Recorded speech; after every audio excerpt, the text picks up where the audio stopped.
Bonjour à tous. Tout le monde se pose plein de questions sur l'éducation aujourd'hui au XXIe siècle. Alors, est-ce une mission impossible? Eh bien, si vous êtes là, c'est que vous vous sentez épuisé et certainement perdu entre toutes les injonctions de la société, ce que vous trouvez sur les réseaux sociaux, qui écoutez, qui a raison, et pourtant vous galérez, vous vous sentez débordé. Eh bien, le live que je vous propose, c'est pour vous. Oui, en effet, je vais vous expliquer pourquoi éduquer nos enfants et nos ados aujourd'hui au XXIe siècle, c'est si compliqué. Je vais vous donner des clés pour retrouver une bulle d'oxygène dans votre quotidien. Et mon objectif, c'est que après ce live, vous repartiez éclairé et reboosté. Alors, qui suis-je? Eh bien, je m'appelle Marilyn Marie. Au départ, ma première mission, c'est d'être professeur des écoles et chef d'établissement. Pendant 17 ans, j'ai œuvré dans différents établissements au service des familles, des élèves et des équipes. Je suis aussi une maman d'un garçon de 15 ans et depuis quelques années, je me forme en psychothérapie et coaching. Aujourd'hui, j'ai arrêté mes missions dans l'enseignement pour me consacrer uniquement à faire des conférences, des formations et des suivis thérapeutiques avec une entreprise que j'ai créée, Être Soi et Rayonner. Être Soi et Rayonner, ce sont des conférences, des formations, des ateliers auprès des élèves de la maternelle jusqu'au lycée. Et parce que je m'ennuie, j'ai créé ma chaîne YouTube avec des vidéos, des outils que vous pourrez retrouver. Et puis tout ceci, vous pouvez le retrouver dans un livre que j'ai coécrit avec Catherine Chastagnier, qui est formée comme moi en psychothérapie et coaching. J'ai constaté depuis quelques années que les parents avaient besoin d'outils. Parce que justement, qui écouter, comment fait-on? Les parents sont perdus et essayent des choses qui ne fonctionnent pas. Donc j'ai créé à l'école des parents. Si vous êtes là, c'est pour comprendre pourquoi éduquer nos enfants et nos ados aujourd'hui, c'est si compliqué. Nous sommes dans un monde de consommation. En un clic, je peux commander tout ce que je désire. N'importe quel objet, un voyage, un crédit, un mari. Oui, mais le revers de la médaille, c'est que nous sommes dans une société de surconsommation. Alors que je peux tout avoir en un clic. Et ça, c'est ce que nos enfants ont bien compris. Ils sont nés là-dedans. Et ils se heurtent à une réalité. C'est que grandir et apprendre, ça prend du temps. Et que, à force de nous faire croire qu'on peut tout avoir tout de suite, tout le monde se retrouve dans la toute-puissance, le tout de suite. Plus personne n'est patient. Et du coup, nos enfants ne gèrent plus la frustration. Nous sommes aussi dans un monde de la communication. Nous avons accès à toutes les informations. Le grand autre aujourd'hui, c'est Google. Les neurosciences nous éclairent, les réseaux et les médias nous informent sur tout et nous donnent pourtant plein de clés sur le développement personnel. Mais pourtant, malgré toute cette communication, nous sommes dans la surcommunication. Tout doit se dire. Nous sommes dans une société du blabla et plus une société de la parole avec une parole en or. Je dis ce que je fais et je fais ce que je dis. Nous sommes dans la parlotte, voire même dans les réseaux antisociaux. Pourquoi, alors que nous disposons de plein de moyens de communication, la relation et la communication n'ont jamais été aussi compliquées? Nous sommes aussi dans un monde de protection. Tout est de plus en plus bordé par les lois, la sécurité, les mots de passe, les pare-feux. Tout le monde doit être égaux. Le problème, c'est que nous vivons dans un monde anxiogène et que nous-mêmes, les parents, nous devenons anxieux et donc nous sommes dans la surprotection avec nos enfants. Nous surprotégeons nos enfants, nous perdons donc notre spontanéité, nos prises d'initiative, nos prises de responsabilité. Et dans cette infobésité, nous finissons par tomber dans cette folie médiatique et commençons à développer des troubles de phobie sociale, de phobie à tout ce qui se passe autour de nous. Notre monde est aussi exposé à beaucoup de choses. Nous sommes dans un monde d'exposition, nous avons accès à tous les sujets. Tout doit être montré et par souci de transparence, par souci d'égalité, nous avons confondu la transparence et la nudité. Et nos enfants sont surexposés à des médias, au numérique, qui met tout à poil. Ils ont accès à des images violentes, à la pornographie. Nos jeunes ne savent plus ce qu'est l'intimité, l'extimité, et vous voyez bien comment il faut reprendre les bases de la relation, reparler de consentement, de respect, et c'est pas un hasard si dans les établissements on commence à parler d'éducation à la vie relationnelle, affective et sexuelle. Je rassure tout le monde, on enlève le S de sexuel pour les primaires en école.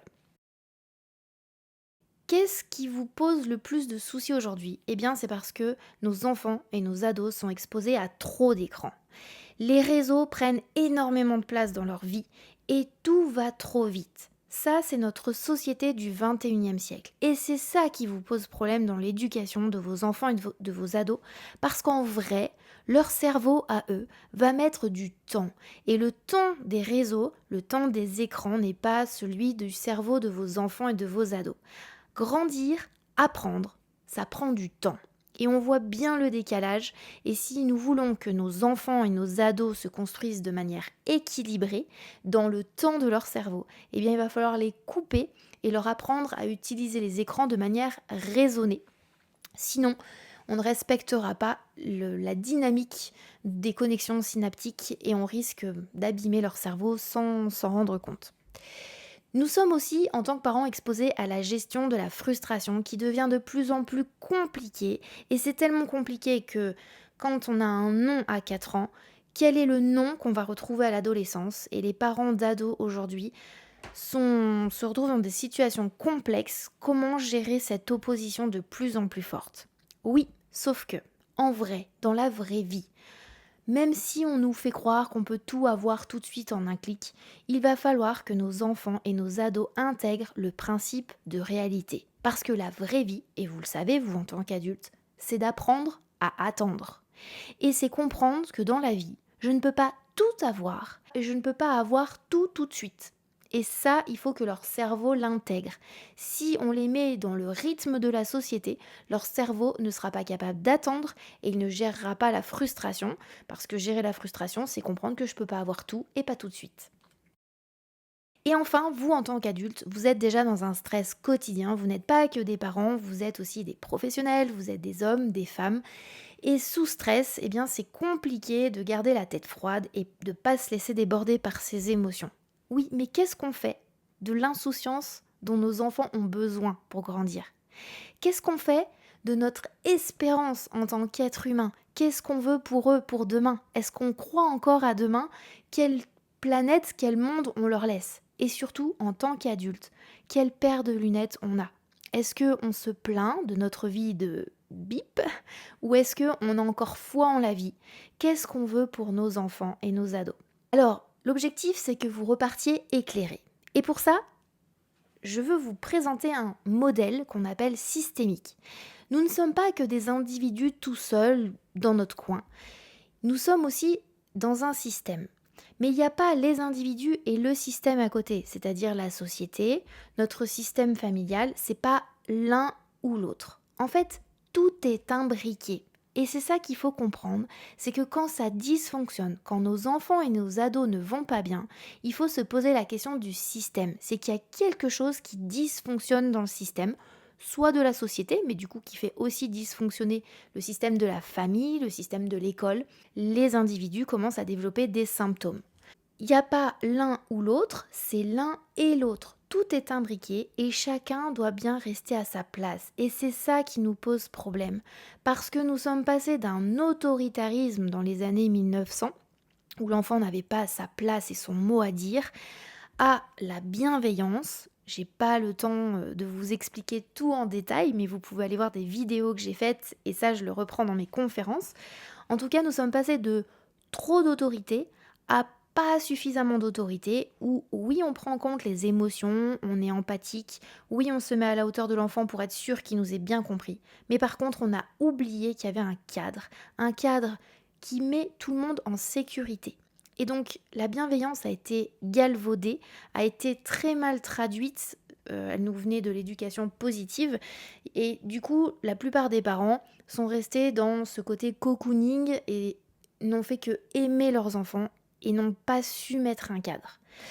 Moi, je parle plutôt de bientraitance, d'éducation bientraitante. j'aurai l'occasion de le développer à d'autres reprises. Mais comme les adultes se sont déplacés, eh bien ça a fait dysfonctionner le système. Depuis des années, on nous dit de faire d'une certaine façon, sauf que la bienveillance, ça ne fonctionne pas. Il faut être dans une éducation bien traitante.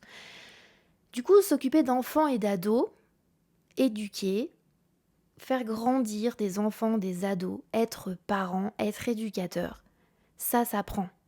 Et ça, c'est la compétence. Je suis compétent parce que je continue à apprendre, parce que j'actualise mes connaissances. Je ne fais pas comme au XXe siècle, je ne fais pas comme il y a 10 ans, comme il y a 20 ans. Ça ne fonctionne pas avec les générations d'aujourd'hui. Donc il va falloir, si je m'occupe d'enfants, d'ados, il va falloir que j'apprenne comment ça se passe aujourd'hui pour eux, dans leur cerveau, et il va falloir que j'apprenne le développement psychologique. Mais surtout, c'est aimer, c'est croire en ces enfants, en ces ados, c'est les estimer et les éduquer. Eh bien, c'est mettre un cadre. Pour ça, je vais vous donner un outil. Souvent, vous entendez, j'ai pas envie d'aller à l'école, j'ai envie d'aller à la cantine, mais j'ai pas envie d'aller à la garderie. Ça, c'est ce que disent vos enfants. En fait, ce qui se passe, je vais vous donner un outil qui est valable pour vous aussi les adultes. C'est que dans la vie, on a des besoins. On a besoin de dormir correctement, suffisamment, de manger correctement, de manière variée. On a besoin d'aller à l'école. Le lieu de la connaissance, c'est pas que l'école, puisqu'aujourd'hui en un clic, je peux tout retrouver sur Internet. Google est devenu le lieu de la connaissance. Par contre, qui va apprendre à nos enfants et à nos ados à raisonner, à penser, à réfléchir, à faire des liens, à garder un esprit critique, surtout avec l'IA qui arrive? Il va falloir qu'il y ait des adultes, et que ce soit à la maison ou à l'école, ils ont besoin d'apprendre. Apprendre, c'est un besoin. Le fait d'aller à l'école, d'aller au collège, d'aller au lycée, ils ont besoin aussi d'apprendre à vivre avec les autres. Et ça, c'est nécessaire. Ça, c'est ce qu'on appelle le principe de réalité. Vous, en tant qu'adulte, vous êtes systématiquement dans ce principe de réalité. C'est vous qui tenez ça. Par contre, il va falloir petit à petit, et dès tout petit, apprendre à vos enfants à prendre un petit peu sur leurs épaules ce principe de réalité en vous aidant dans les besoins de la maison. Parce que dans la vie, on a aussi des désirs. C'est tout ce qui remplit notre réservoir d'énergie, c'est tout ce qui nous fait plaisir. C'est ce qu'on appelle le principe de plaisir. Notre cerveau, même vous, même le vôtre d'adulte, est un feignant. Il va vers ce qui est le plus rapide, il va vers ce qui est le plus simple, le plus direct, le chemin qui lui demande le moins d'efforts. Et donc, naturellement, nous sommes dans le principe de plaisir. Les enfants, eux, sont là-dedans. Ils pensent à jouer, à se faire plaisir. Les ados, puissance 10, ils le sont encore plus. Ils pensent d'abord à jouir de la vie avant tout le reste qu'il y a à faire, les devoirs, toutes les tâches ménagères, ranger une chambre. Et notre société, et c'est ça qui est difficile aujourd'hui au XXIe siècle, notre société est beaucoup dans ce principe de plaisir. Au XXe siècle, elle était plus dans le principe de réalité, avec les valeurs travail, le goût de l'effort, il fallait construire les choses. Aujourd'hui, on pense d'abord à nos vacances, à se faire plaisir, à tout ce qu'on peut acheter, à tout ce qu'on peut avoir avant voire même d'aller travailler finalement dans notre canapé. On est bien mieux, on gagne bien mieux notre vie. Oui, sauf que le problème, c'est que si on est uniquement dans ce principe de plaisir, c'est mortifère. Parce que si j'ai tout ce que je désire, eh bien c'est mortifère et je peux aller jusqu'à la dépression.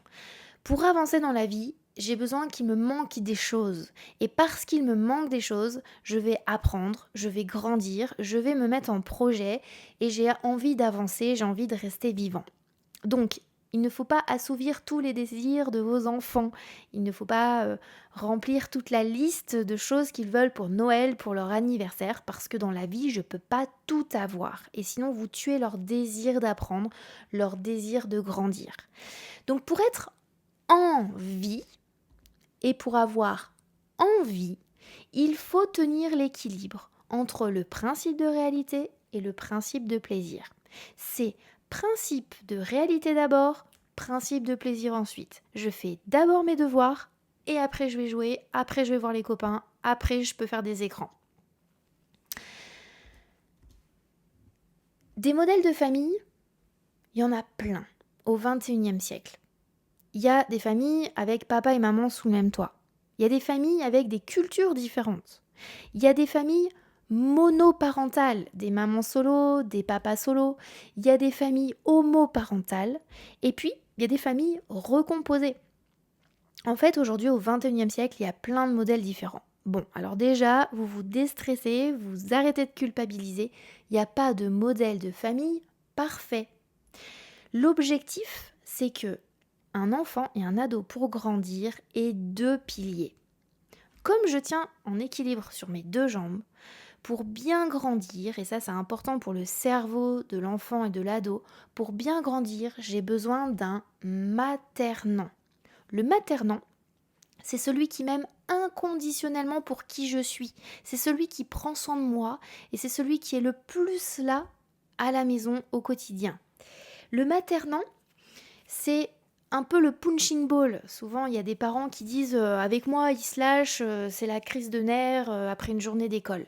Eh bien, au lieu de vous en plaindre, il faut vous en réjouir. C'est plutôt bon signe. Ça veut dire que vous êtes la figure d'attachement et que votre enfant et votre ado peut s'autoriser à être lui-même quand il est avec vous.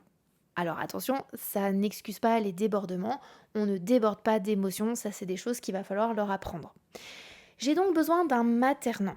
Et j'ai aussi besoin d'un paternant. Alors, dans maternant, j'ai pas dit j'ai besoin d'une maman. Et dans paternant, j'ai pas dit j'ai besoin d'un papa. Ce sont deux rôles éducatifs. Et une seule personne peut tenir les deux rôles. Je m'explique. Un maternant, je vous l'ai dit, il donne de l'amour inconditionnel, c'est celui qui est le plus présent. Le paternant, c'est celui qui va venir faire tiers. C'est celui qui va venir dire stop, non, et mettre des conditions au comportement. C'est celui qui est un peu plus absent de la maison, du quotidien. Il donne aussi de l'amour, mais il aide à détacher ce lien fusionnel avec le maternant. C'est celui qui va aider à prendre des risques, c'est celui qui va aider à affronter les petites peurs et à se dépasser pour prendre confiance en soi.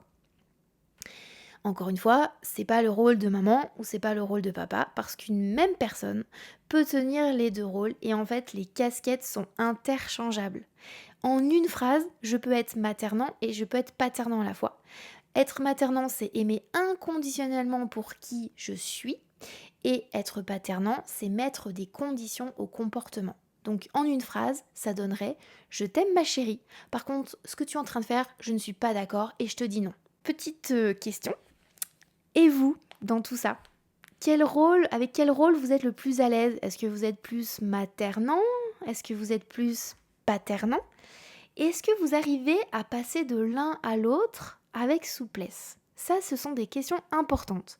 Est-ce que dans votre maison, dans votre couple parental, même si vous êtes séparés, que vous êtes dans deux maisons différentes, comment vous êtes plus maternant, paternant? Comment vous vous soutenez? Comment vous avez d'autres personnes autour de vous qui vous aident à tenir ce paternant? Le problème dans notre société aujourd'hui, c'est que souvent, sous le même toit, il n'y a que du maternant. Il y a maman poule, papa poule, ou alors, s'il n'y a qu'un des deux parents, il est très maternant. Parce que par culpabilité, on compense plein de choses et on donne inconditionnellement plein de choses. Eh bien, c'est un piège parce que nos enfants manquent de paternant. Au 21e siècle, il est urgent de remettre du cadre, de remettre du non dans le comportement de l'enfant. On ne lui laisse pas tout faire. Et ça commence des petits bouts de chou quand il commence à parler et à tester le non. C'est là que ça commence. C'est pas raté pour toute la vie, tout peut se rejouer, mais il va falloir se faire aider d'une tierce personne, soit d'un accompagnement avec un thérapeute, soit aujourd'hui, l'endroit le plus paternant, c'est l'école. Parce que l'école, c'est le lieu même de la frustration. Il faut attendre son tour, il faut lever le doigt, je peux pas avoir un adulte pour moi tout seul. Alors, je vous ai donné des éclairages, on a pris du recul par rapport à notre société, par rapport aux pièges dans lesquels on tombe, et c'est pour ça que ça devient difficile. Maintenant, je vais vous donner une clé pour retrouver une petite bulle d'oxygène dans votre quotidien. Et surtout pour repartir reboosté. Parce que vous n'êtes pas que des parents, vous êtes aussi des femmes, des hommes. Et donc, si je vous dis mes enfants, mon travail, mon couple, moi, Si vous deviez donner un ordre, mettre en ordre ces 4 étiquettes, laquelle viendra en premier dans votre vie, laquelle viendra en deuxième position, en troisième position et en quatrième position. Alors je vous laisse y réfléchir rapidement dans votre vie. Qui arrive en premier, ensuite en second, en troisième et après. Je fais le pari que les enfants arrivent en premier, ou le travail, souvent, parce que c'est ce qui prend le plus d'attention et le plus de temps. Et souvent, le couple arrive après. Et le moi, très très souvent, quand je vous pose cette question, arrive en dernier. C'est mon couple, ouais, bon, mon couple, d'accord, il est encore là, ou alors c'est compliqué. Et le moi, c'est, on verra ça quand j'aurai le temps. Sauf que, en fait, sur du long terme, ça ne tient pas. Je vous explique pourquoi. Je vais vous parler de l'ordre biologique. C'est la logique de la vie. Qui est-ce qui est arrivé en premier sur cette planète ? Eh bien, c'est le moi. C'est vous qui êtes arrivé en premier. Ensuite, si vous avez des enfants, eh bien, il y a un moment donné, il y a un couple qui s'est formé, un couple conjugal qui est devenu couple parental s'il y a des enfants. Et dans l'ordre, ce sont les enfants, chacun des enfants, alors l'enfant que vous avez ou chacun des enfants qui sont arrivés. Et l'ordre biologique, c'est de se dire, c'est moi d'abord, mon couple ensuite, mes enfants et enfin le travail. Vous allez me dire, mais je suis pas égoïste moi, je peux pas faire ça et j'ai matériellement pas la possibilité de le faire, de me faire passer en premier. Eh bien en fait, ce qui est important, c'est pas au quotidien de le faire, vous pouvez pas, surtout si vous avez des enfants en bas âge, c'est d'abord eux et puis vous passez après. Mais l'objectif c'est de le faire symboliquement cet ordre. C'est, regardez, j'ai mis un petit agenda à côté de chaque chose, je vous invite, et vous pouvez faire une capture d'écran, vous prendrez le temps de le faire tranquillement. Je vous invite à regarder comment vous pouvez prendre rendez-vous avec vous. Vous sortez l'agenda.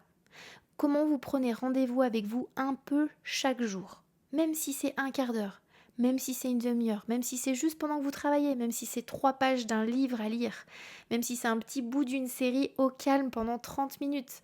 C'est comment vous faites attention à vous chaque jour. Comment vous faites attention à vous dans la semaine ? Est-ce que vous avez une activité, quelque chose juste pour vous ? Il n'y a pas les enfants, il n'y a pas votre couple, il n'y a pas tout ce qui vous envahit au quotidien. C'est comment vous prenez rendez-vous avec vous ce mois-ci. Qu'est-ce que vous faites pour vous ce mois-ci ? Et là, ça peut être une sortie avec des amis, ça peut être quelque chose pour vous. Et dernière chose, comment vous prenez rendez-vous avec vous cette année ? Qu'est-ce que vous faites pour vous cette année ? Parce que la vie avance, et si vous ne le faites pas, une fois que tous les piou-piou se seront envolés du nid, vous risquez de vous retrouver, qu'est-ce que je fais maintenant ? Quelle est la mission que je fais ? Quand vous allez être à la retraite et qu'il n'y aura plus le travail qui va vous occuper, qu'est-ce que je fais pour moi ? Comment j'existe encore ? Et si vous vous êtes oublié pendant tant d'années, soit vous n'aurez plus d'idées, soit vous risquez de craquer parce que ça va devenir difficile de penser à vous. Donc c'est comment vous prenez l'habitude, même avec des jeunes enfants, de ne pas vous oublier. Et pour ça, c'est symboliquement, vous prenez des rendez-vous dans l'agenda. Ça vous permettra d'encaisser le quotidien et de vous dire waouh, mais je sais que vendredi j'ai ça et je sais que cette année j'ai ça qui arrive et il y a des dates et quand on pose une date on fait les choses, sinon on ne les fait jamais. Je vous invite à faire la même chose pour votre couple. Comment vous prenez rendez-vous avec votre couple ? Un peu tous les jours ? Dans la semaine ? Ce mois-ci, qu'est-ce que vous faites pour vous ? Et cette année, qu'est-ce que vous réalisez ? Comment vous avez encore des projets ensemble dans votre couple ? Et une petite phrase clé, c'est le projet est l'antidote du rejet. Si je veux encore avoir un couple vivant, un couple auquel je crois et qui avance, eh bien c'est comment on se met en projet. Et pareil avec chacun de vos enfants. Comment vous prenez rendez-vous, comment vous programmez des petites sorties, des petits temps de qualité avec chacun de vos enfants. Et je vous invite à pas faire du même. Dès qu'on veut faire du même, on crée de la jalousie. Donc c'est des moments différents avec les uns et avec les autres. Ça, c'est un outil que je souhaitais vous partager parce que c'est pour prendre soin de vous. Et je vous en fais la promesse, il est testé, approuvé et je le donne à beaucoup de personnes qui viennent au cabinet. Cet outil-là, il vous permet de tenir sur du long terme et de ne pas vous réveiller un jour quand il n'y a plus les enfants et quand il n'y a plus de travail. Alors j'ai pas le temps de tout vous dire, il y a plein de sujets que j'aimerais aborder, c'est comment gérer la frustration, comment je dis non à un petit bout de chou qui me tient tête à 2 ans, comment je continue à prendre soin de moi parce que je suis épuisée, éduquée, oui c'est fatigant et c'est pour ça qu'il faut pas rester seule. Comment je gère la fratrie et quand ils sont en conflit, comment je fais quand je suis dans une famille recomposée avec l'autorité de l'un, de l'autre, les beaux papas, les belles mamans, les enfants de l'un, de l'autre. Je ne peux pas répondre à toutes ces questions, donc c'est pour ça que je vous propose avec ma collègue Catherine Chastanier de faire 2 masterclass. Une masterclass spéciale ado, s'il y en a qui galèrent avec leur ado, comment les accompagner, comment les éduquer sans se les mettre à dos. Donc ça, c'est plus Catherine qui expliquera ça. Et moi, je vous donne les premiers outils dans une autre masterclass. C'est un coup de boost que je vous propose, c'est être parent au 21e siècle. Comment je vais vous aider à consolider votre posture. Parce que éduquer au 21e siècle, c'est oser aller à contre-courant de ce que nous dit la société. Elle nous fait consommer des écrans, oui, ok, mais nous, on va pas le faire n'importe comment et on va tenir bon. Elle nous dit d'aller vite, non, en fait, le cerveau de nos enfants, il se développe pas aussi vite et on va faire autrement. Donc ça demande d'être solide et je vous donnerai aussi des clés pour gérer cette frustration et toutes ces émotions qui explosent dans un monde plein de tentations. Et enfin, la troisième soirée de cette masterclass coup de boost, ça sera pour vous donner des repères parce que vous grandissez en même temps que vos enfants. Et c'est comment, depuis bébé jusqu'à ce qu'ils deviennent adultes, on a les bons repères psychologiques. Là, je vous donne des clés psy pour être capable de dire non à vos enfants, à vos ados et à vos adolescents, c'est-à-dire à vos tanguis qui seront encore un peu à la maison. Comment vous restez solide. Et arrêter de culpabiliser. Donc comment passer de parents épuisés à parents éclairés. Donc si ça vous intéresse, vous pouvez retrouver tout ça aussi dans notre livre Éduquer au 21e siècle, Mission impossible et le cahier pratique. Oui, c'est possible, sans tout spoiler. C'est possible on a créé un jeu de cartes avec un cahier pratique dans lequel vous pouvez travailler, que vous pouvez photocopier, utiliser même dans votre profession si vous êtes dans l'éducation. Si tout ça vous intéresse, eh bien je vous laisse scanner ce QR code qui vous permet de vous inscrire et d'aller chercher des infos pour la masterclass.